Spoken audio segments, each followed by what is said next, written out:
Self-Storage, conveniently located near the Harmon McDonald's, offers fully covered loading and unloading area with individual pin-coded gate and door access.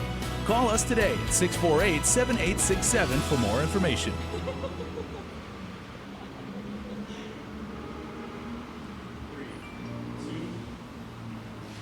Good day, everyone. Nestor Licanto here with a former colleague, Chris Silpaco, who is now with the Governor's Office, of course. And we're here at the Guam War Claims Processing Center at the old Hakubotan Center, if you guys remember that, directly across from the Tamuning Post Office behind the FHP Clinic. And Crystal's here to walk us through the process, because we're getting a lot of questions. And if you've got questions, please send it to us on Facebook. And Chris, first of all, just give us an overview of the purpose for the War Claims Processing Center and what you guys are doing here. So the Guam War Claims Processing Center, we are the local mechanism to expedite the payment of war claims. As you know, HR 1365 is still pending, still needs to be voted on by Congress, but which we expect in the coming weeks. And so this is to expedite that process, use local funds to make the payments, and then once HR 1365 passes, the federal funds will reimburse our local dollars. And so, this is very important that we expedite the process. I heard this very sad story last week. One of the callers, I'm answering the phone lines here, one of the callers had said her mom had passed away on Wednesday, and we opened on Friday. And so that's really the reality we're facing. And they're not getting any younger, 76 years old, at least many of them. I think the average age is in the mid-80s, at least from what I've been seeing. And so we want to make sure that they're able to get their checks, spend that money the way they want to spend it. I have spoken with some of our manamku who say, they just want to pay some bills. They want their money to go off to their children. And, we want to make sure that they spend it the way they want to. Again, this is just a small amount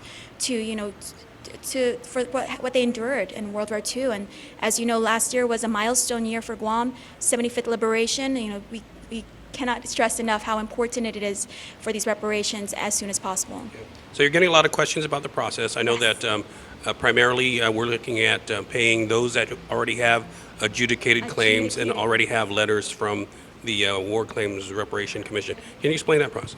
So the people we're able to entertain today and for the next 2 weeks here at our Guam War Claims Processing Center, they're mostly those who received an adjudicated letter. So a lot of people are asking what that looks like. So I can show you briefly what that looks like. So an adjudicated letter looks like this. It's from the federal government. It'll have your claim number, but most importantly, it has your decision number. What we're looking for is in this letter is also this. This is how you know you have the adjudication letter. It basically says you're entitled to a certain amount of money. So the average we're seeing is $10,000, $12,000 that people are owed. And so if you have a copy of this letter, we can process you here at the Guam War Claims Processing Center. So what you're going to need to do is bring this letter, a copy of this letter, which you may have received in the last few days, actually. We've been receiving some great news from some of our war survivors that they checked their mail that evening and they had the letter in the mail. So it says you're entitled to this much money. You need to bring this letter as well as a valid government-issued ID. Okay? And that's all you need to come in. And once you have this letter, I can go ahead and bring you in. Okay. If you have this letter, we can entertain you at counter number 1. We're also here with Jason Solis, by the way. Forgot to mention Jason's name. Okay. As you can see, the line already started forming way before we opened at 9. So if you can go in, Ness. Hey, how you doing?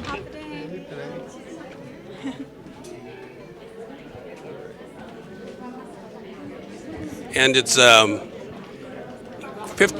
15 minutes after 9 o'clock, and as you can see, Jason, if you want to pan around there, we've got a long lineup of people just waiting. Buenas. Good morning, everyone. Yeah. And this is the first line that they're going to hit, right? So, if you have the adjudication letter with that decision number, we're going to help you on counter number 1. And counter number 1 will basically, this is where you'll get your number, and then we'll have you line up here. Okay. And then you'll proceed. Then you'll proceed to, there's counter 1, 2, and 3. I'll get to the other counters later. Okay. So for those with adjudication letters, he's presenting now his ID, his adjudication letter. And then once you get through this door, We have 8 processing tables. Okay, wait, let me let this gentleman in. Half a day, sir. We have 8 processing tables here. Okay, so you got 1, 2, 3, 4, 5. 6, 7, 8. There's 8. Oh, there's 8, total. okay. Go around. And so what's going to happen here is that our manamkur, they'll take a seat, they'll fill out some forms. One of those, they'll present their adjudication letter. They'll also present their valid government ID. Then they will sign off some paperwork basically saying that they're going to allow the local government to address their claim versus the federal government. That's in a nutshell what they're signing. Okay. So the whole process takes about 15 to 20 minutes. Okay. I also want to note this awesome partnership we have with the Guam Election Commission because all these documents need to be notarized. Okay. So right behind you it says notaries. Our notaries are actually at some of the tables already. That means they're well on their way to processing. That means they're more than halfway done with the process. So the Guam Election Commission notaries, they'll sign off on your paperwork. Then our staff will leave you briefly so that they can make a Xerox copy. Yeah.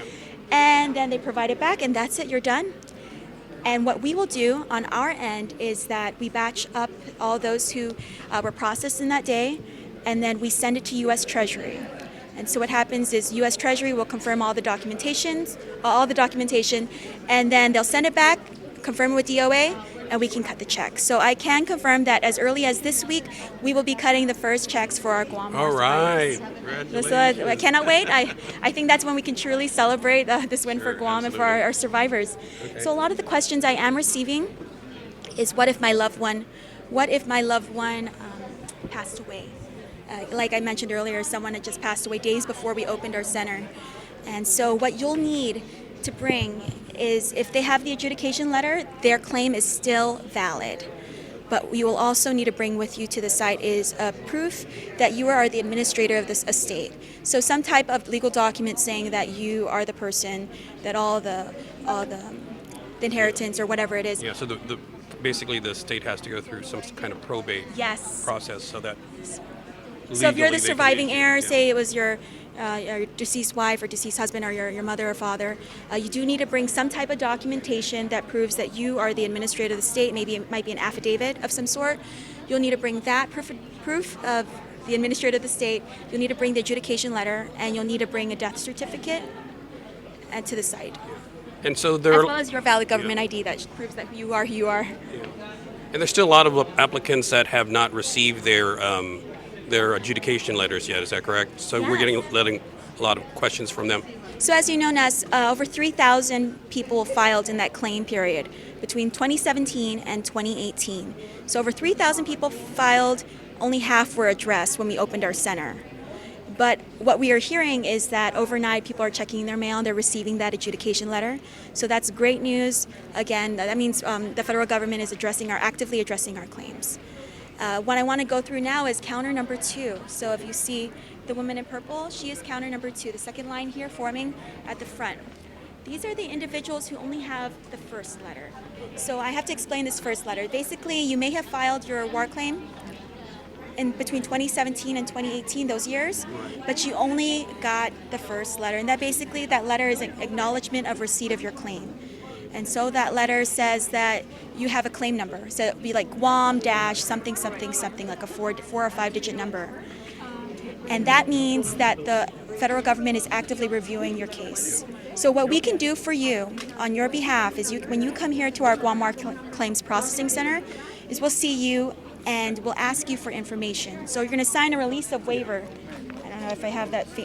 Maybe we can explain that the Foreign War Claims Commission is a federal. Yes, it's a federal entity. And they're the ones that actually are evaluating the claims. Yes. And go ahead and explain that. So as they evaluate the claims, what we can do for you here at the Guam War Claims Processing Center is we can have you sign an authorization of release of information. So basically that means you're going to sign this paper that allows us as the local government, to ask the federal government on your behalf to get more information on your claim. I also got calls this morning. A woman didn't know if her mother had filed a claim at all. And so we can also ask you to fill out this form. We can ask again. It enables us as a local government to ask the federal government on your behalf what the status of your claim is. You also have another option. It's to call that number at the bottom of your letter.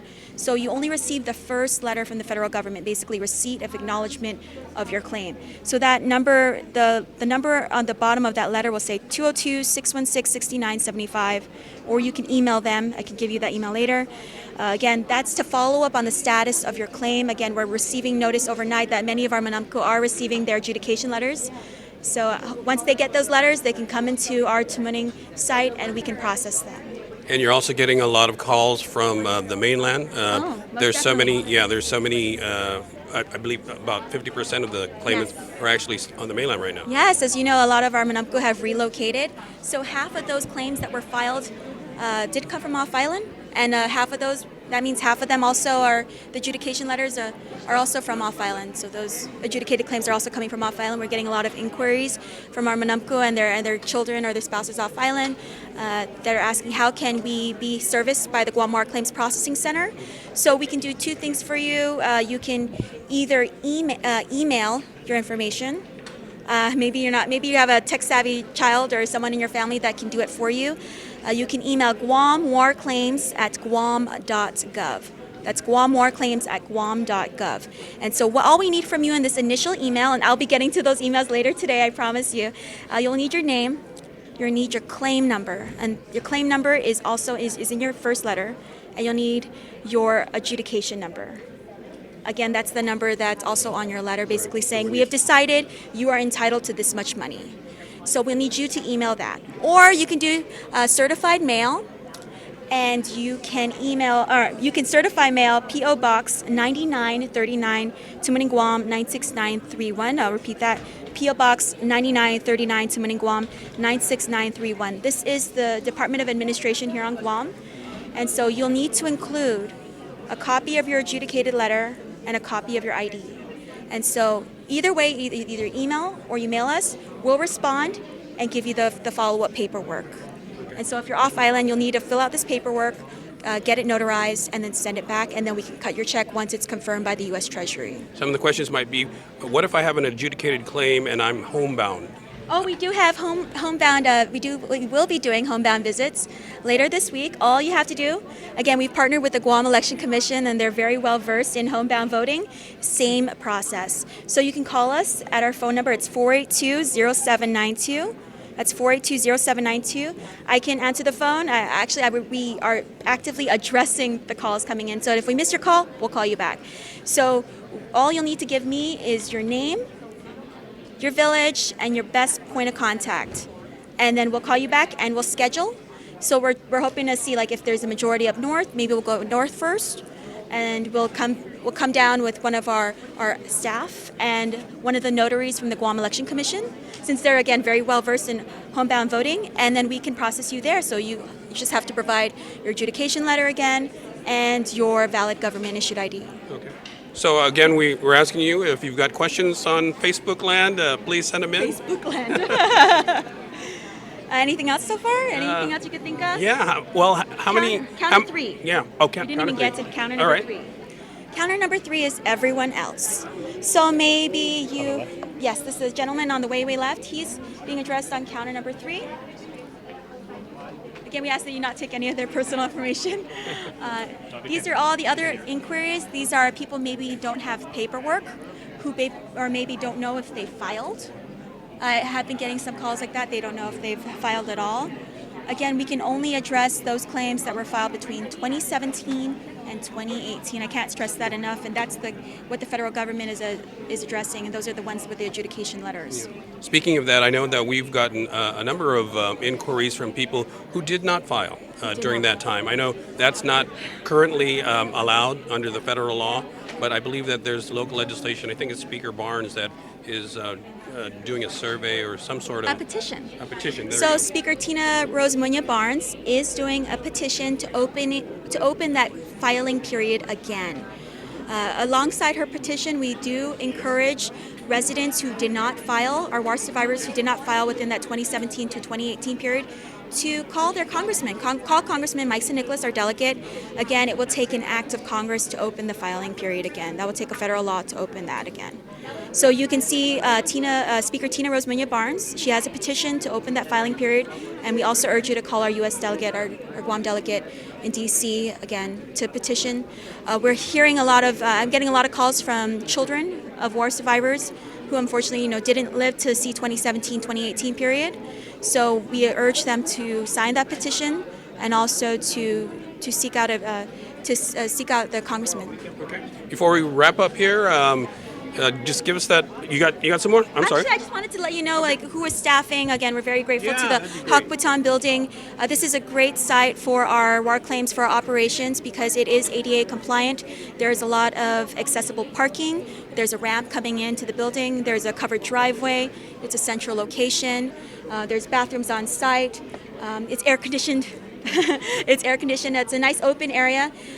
Our stations are manned by staff from Adelup. I see a lot of people from Chambers. We have also Executive Management Office. We have Community Affairs. We have even Central Files here. And so it's all hands on deck here at the Guam War Claims Processing Center. I can't stress enough, we also have the Guam Election Commission, their notaries on site. They've been with us since day one. We also have a member from Xerox to make sure that our Xerox machines are functioning at all times. We know how annoying that can be, technology, a paper jam. Somebody was asking how long should the entire process take when they go to, can they do it under lunch hour, or if someone's taking someone? Okay, that would depend on the crowd, but I can tell you the average time, if you're in here already being seen, it's about 15 to 20 minutes.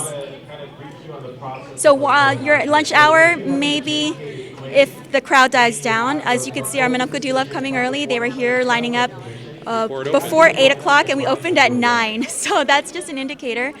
Saturday, we did open Saturday. We made an exception for this past weekend, because we know our Manupko are very excited, so we did open. It was very smooth traffic that day.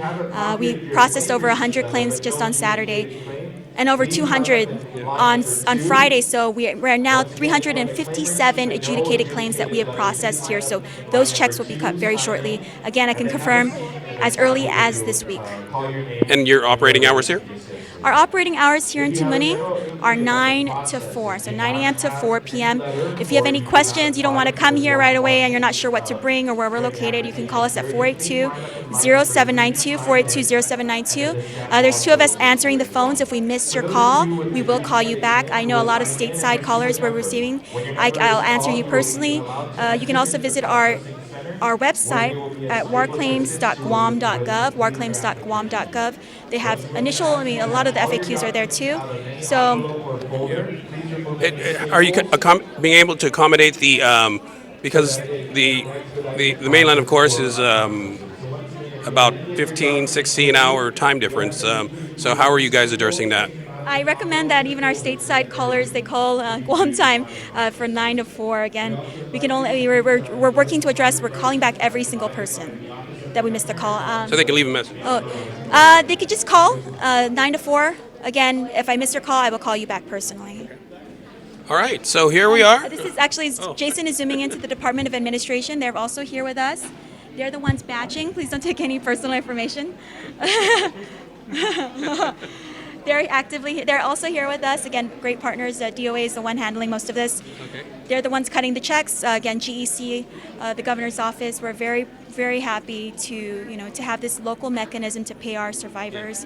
Again, as early as this week, the Guam War Claims Processing Center, we expect to be open for the next 2 weeks. But if HR 1365 is passed sooner, we would stop our operations here and we would divert back to the federal government process. Okay.